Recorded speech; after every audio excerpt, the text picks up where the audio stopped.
36 cents. That's all she had when she ran across a Dallas highway in the middle of the night. No money, no plan, no guarantee she would survive what came next. Some people called me a foolish woman. I think it took a smart woman to live with a man and to live in that situation. That's the credit I give myself. It was 1976, and Tina Turner was one of the most famous women in America. She had Grammy wins, sold-out tours, a voice that could shake stadiums.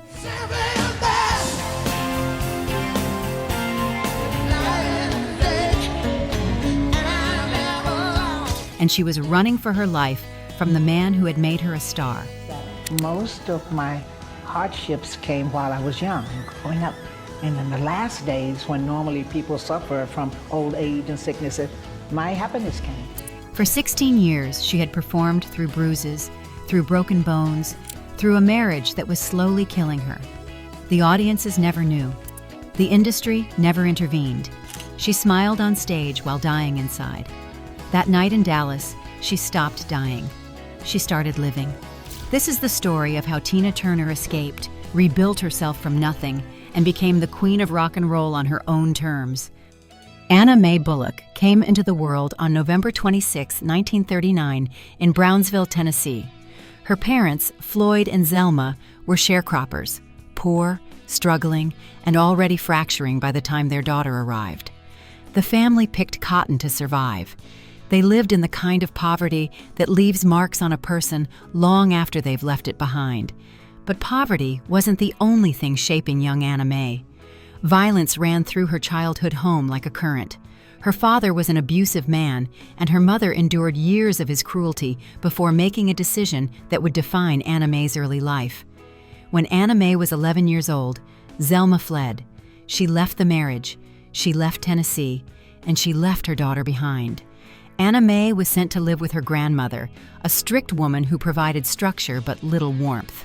Meanwhile, the fracture in her family only deepened. Tina would later describe her early years as shaped by abandonment, instability, and the quiet terror of a home that never felt safe. Years later, Tina Turner would write about this period with devastating clarity. She felt unloved. She felt unwanted.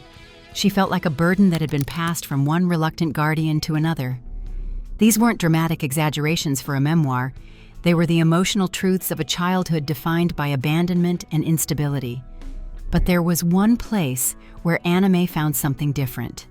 In the church choir in Nutbush, Tennessee, she discovered her voice.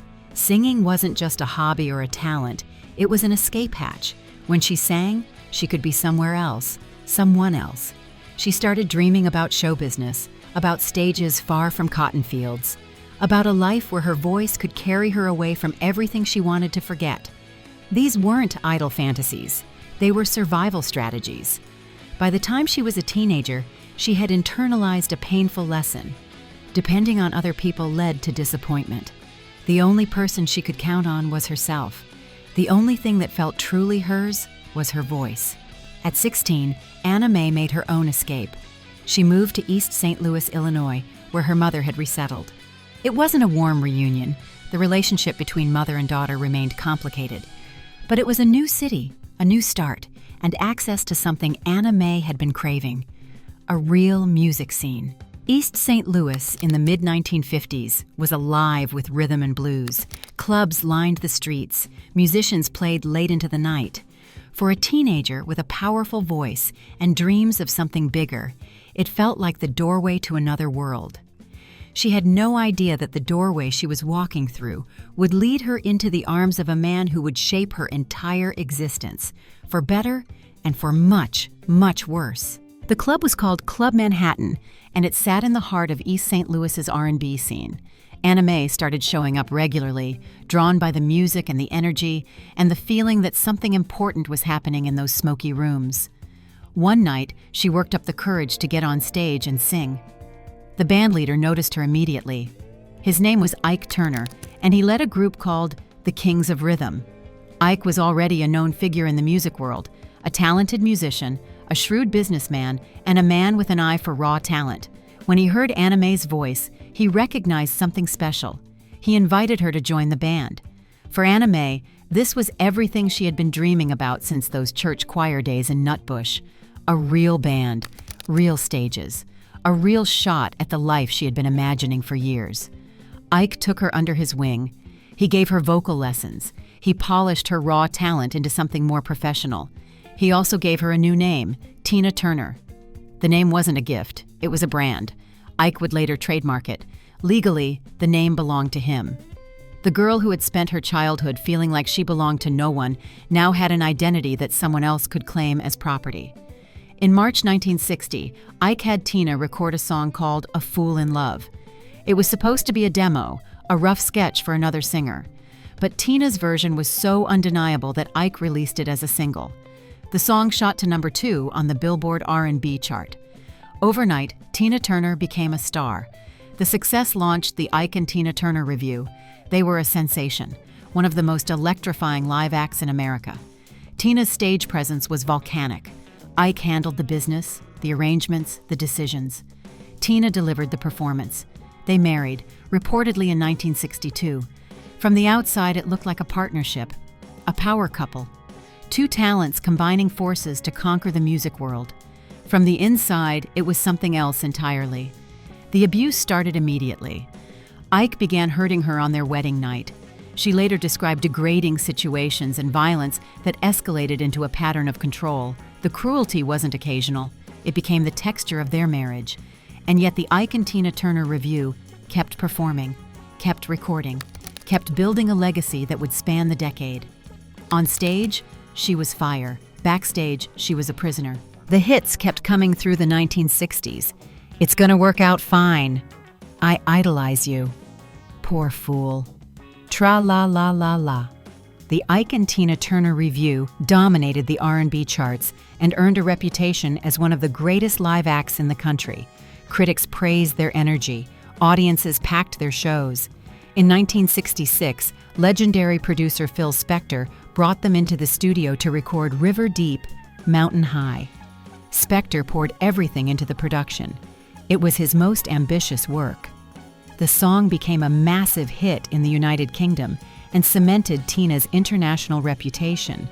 American radio was slower to embrace it, but the impact on her career was undeniable. Then came Proud Mary in 1971. Their cover of the Creedence Clearwater Revival song became their biggest crossover success. It won them a Grammy for Best R&B Vocal Performance by a Group. The slow-building arrangement, starting soft and intimate before exploding into full-throttle rock and roll, became their signature. In 1973, Tina wrote Nutbush City Limits, a tribute to her Tennessee hometown. The song was autobiographical, grounded in her memories of growing up in rural poverty. It charted on both the pop and R&B charts, proving that Tina could write as well as perform. Behind every one of these triumphs was a truth the public couldn't see. The woman commanding those stages was often performing while injured, the bruises hidden under makeup. Ike controlled everything, the money, the schedule, the decisions, and Tina's ability to leave. He had affairs openly. He struggled with substance abuse. He isolated Tina from friends and family. He made sure she understood that the success belonged to him, that she was nothing without the machine he had built. The name Tina Turner was his property. The career was his creation. She was just the voice. Tina later described the experience as being trapped in a life of death. She wasn't living. She was performing survival. She developed psychological armor, the ability to split herself in two, the performer and the prisoner, the woman who could make thousands of people feel joy while living in fear herself. By 1968, Tina had been enduring Ike's violence for years. The abuse had become so normalized, so constant, that she could barely remember what life had been like before it. She was exhausted in a way that went beyond physical fatigue. Her spirit was eroding. That year, she made a decision that revealed just how desperate she had become. She attempted to end her life. It was a deliberate act, an attempt to end the suffering permanently. She didn't want to die so much as she wanted the pain to stop. And the only way she could imagine the pain stopping was if she stopped existing. The attempt failed. She survived. And in the aftermath, something shifted inside her. Tina later wrote that surviving that moment made her more determined than ever to make it. The logic was almost paradoxical. Having tried to end her life and failed, she became more committed to finding a way to actually live. This wasn't an immediate transformation. The abuse continued. The performances continued. The prison of her marriage remained locked, but a seed had been planted. Somewhere deep inside, Tina began to understand that staying meant dying slowly. For the next 8 years, she endured. She performed through the pain. She built the Ike and Tina Turner brand to even greater heights while privately crumbling. She started exploring Buddhism and meditation, spiritual practices that offered a different kind of escape. Not an escape from her circumstances, but an escape into her own mind, a place Ike couldn't reach. The Buddhist teachings gave her tools she had never had before, ways to find calm inside chaos, ways to believe that her current suffering wasn't permanent, ways to imagine a future beyond the one Ike had constructed for her. Ike didn't understand it. He probably didn't care. As long as Tina kept performing and generating income, he had what he wanted. He didn't realize that his wife was slowly, quietly, preparing herself for something he never thought she would attempt. She was preparing to run. It happened in July 1976. The Ike and Tina Turner Revue was on tour, traveling through Dallas, Texas. They were in a car together, Ike, Tina, and the tension that never really left. She would later say he attacked her during the drive. When they arrived at the hotel, she knew something inside her had finally snapped. When they arrived at their hotel, Tina knew she had reached the end. Not the end of her endurance. She had proven she could endure almost anything, but the end of her willingness to keep enduring. Something broke that night, and it wasn't her spirit. She waited until Ike fell asleep. Then she crept out of the hotel room with almost nothing. She had 36 cents in her pocket. She had a mobile gas station credit card. That was it. She ran across a highway in the dark, a dangerous act that could have killed her. She made it to another hotel, a Ramada Inn, and begged the manager to let her stay. She told him who she was. She told him that her husband would come looking for her. She asked for protection. A friend helped her get out of Texas entirely. Someone bought her a plane ticket. Tina Turner fled Dallas with nothing but the clothes on her back and a certainty that whatever came next couldn't be worse than what she was leaving behind. Years later, she would describe this moment with a clarity that still resonates. "I was living a life of death," she said. "I didn't fear him killing me when I left, because I was already dead. When I walked out, I didn't look back." That sentence contains the psychology of escape. She wasn't choosing between safety and danger. She was choosing between two kinds of death, the slow death of staying and the unknown risk of leaving. The divorce proceedings that followed were complicated and ugly. They dragged on until 1978. Ike didn't want to let go of his investment, his property, his creation. Tina wanted nothing except her freedom, and one thing, the name. She gave up claims to much of the money and the catalog that had been built during their years together. She walked away from the life they'd accumulated because survival mattered more than assets. She kept the name Tina Turner, the name Ike had trademarked, the brand he had built, the identity he thought he owned.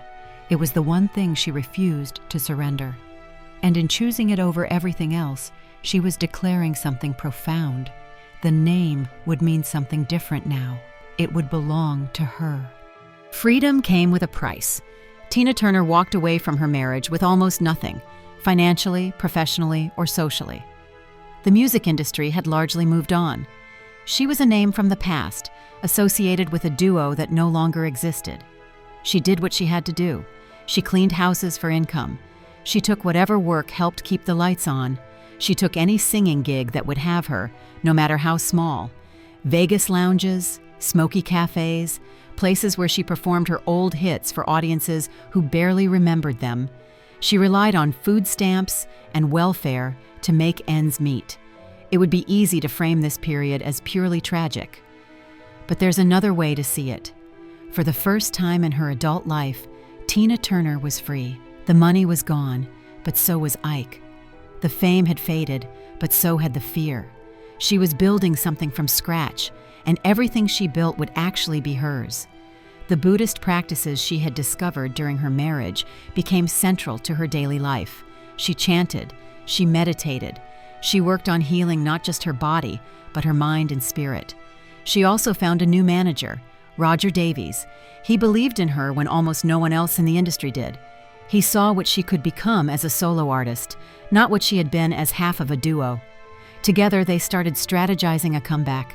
Tina was in her 40s by now, an age when the music industry typically discards female artists. But she had something most artists don't have, a survival instinct that had been tested by fire. The years between 1978 and 1984 were a slow climb. Small club dates turned into slightly bigger venues. Television appearances reminded people that Tina Turner still had one of the most powerful voices in popular music. She proved, night after night, that her talent hadn't diminished. The moment was coming. No one, including Tina herself, could have predicted just how big it would be. In 1984, Tina Turner released Private Dancer, her fifth solo studio album and her first with a major label since leaving Ike. She was 44 years old. The industry considered her a legacy act at best. The album's lead single was What's Love Got to Do With It, written by Terry Britton and Graham Lyle. The song was unlike anything Tina had recorded before, a sleek, new wave-influenced pop track that showcased her voice in a completely new context. The song climbed to #1 on the Billboard Hot 100. It was Tina Turner's first and only chart-topping pop single in the United States. The album went multi-platinum worldwide. At the Grammy Awards, What's Love Got to Do With It won Record of the Year. Tina Turner, the woman who had been cleaning houses just a few years earlier, was suddenly the biggest name in music. The album contained other hits too, a soulful remake of Al Green's Let's Stay Together, the rock-edged Better Be Good to Me, the pulsing title track. Each song proved that Tina's voice could adapt to contemporary production without losing its essential power. The success of Private Dancer launched an era of dominance. In 1985, Tina appeared in Mad Max Beyond Thunderdome alongside Mel Gibson, introducing her to movie audiences. The film's theme song, We Don't Need Another Hero, became another hit. The tours that followed broke records. Her Break Every Rule World Tour in 1987 became the highest-grossing tour by a female artist in the 1980s. She set a Guinness World Record by performing for 180,000 people in a single concert. The Wildest Dreams Tour and the 24/7 Tour continued to shatter expectations for what a solo female artist could achieve. She released hit after hit through the late 80s and 90s. Typical Male, The Best, which became her unofficial anthem. Goldeneye, the theme for the James Bond film. Each success reinforced the same message. Tina Turner had not just survived, she had conquered. The numbers tell part of the story. Multiple Grammy Awards, including a Lifetime Achievement Award. Over 100 million records sold worldwide. One of the earliest black female solo artists to appear on the cover of Rolling Stone magazine. But numbers can't capture what her comeback actually meant. To her, to her fans, to survivors everywhere who saw in her story the possibility of their own transformation. In 1986, she published her autobiography, I, Tina. The book told her story with unflinching honesty, including the years of abuse she had hidden from the public. It became a bestseller and pushed her private suffering into the open in a way the world couldn't ignore. In 1993, the book was adapted into a Hollywood biopic, What's Love Got to Do With It? Angela Bassett's portrayal of Tina earned an Academy Award nomination and introduced the story to an even wider audience. Tina had become something more than a singer. She had become a symbol, proof that it was possible to escape, to rebuild, to reclaim. Survivors found courage in her example. She had helped break the silence on abuse and shown others that speaking out was possible. The later chapters of Tina Turner's life looked nothing like the earlier ones. After decades of chaos and pain, she found something she had never really experienced: genuine peace. The man who brought it was named Erwin Bach. He was a German music executive, younger than Tina by 16 years. They met in 1986 when her comeback was just beginning and began a relationship that would last the rest of her life. Unlike every other significant relationship she had known, this one was built on mutual respect, genuine affection, and the absence of fear. They took their time. After everything Tina had been through, she wasn't rushing into anything. They dated for 27 years before marrying in 2013. By then, Tina had retired from active touring. Her farewell tour concluded in 2009, and had settled into a quieter life in Switzerland. She became a Swiss citizen, embracing a country and a culture far removed from the chaos of her American past. The peace she found wasn't uninterrupted. Her health began to fail in ways that tested her resilience once again. She battled hypertension for years. In 2013, not long after marrying Erwin, she suffered a stroke. The timing was cruel, finding happiness and then immediately facing mortality. But she recovered. Then came intestinal cancer, diagnosed in 2016. The illness, along with the long strain of her health issues, led to kidney failure, and Tina faced the real possibility of death. She needed a transplant to survive. Erwin didn't hesitate. In 2017, he donated one of his own kidneys to his wife. The transplant worked. Tina recovered again. She spoke publicly about what Erwin's sacrifice meant to her, describing it as the gift of life. After a lifetime of being taken from, her childhood security, her autonomy, her earnings, her identity, she had finally found someone who gave without expecting anything in return. In 2018, she published a second memoir, My Love Story, which focused on this later period of her life. It was a different kind of book than I, Tina. Less about survival, more about healing. Less about escape, more about arrival. She also continued her advocacy work, speaking openly about domestic violence and the long road to recovery. She became a voice for survivors, not through organized campaigns, but simply by existing as proof that escape was possible. Tina Turner died on May 24, 2023, at her home in Switzerland. She was 83 years old.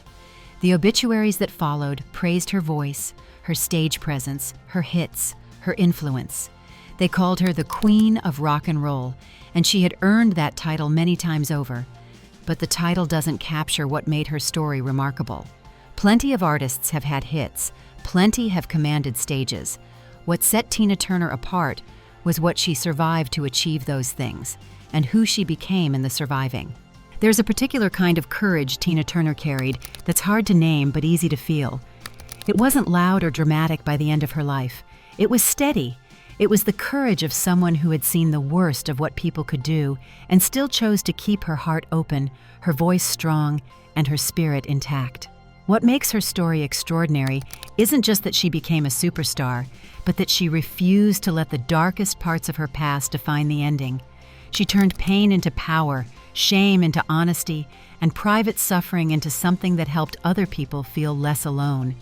The world saw the wigs, the heels, the roar of the crowd. Underneath all of that was a woman who had decided that she was not going to live as a victim, no matter how her story began. Anna Mae Bullock started life believing she was unwanted. Tina Turner left it knowing she mattered to millions. That distance between forgotten girl and global icon is the space she carved out with sheer will, resilience, and a decision over and over again to keep going.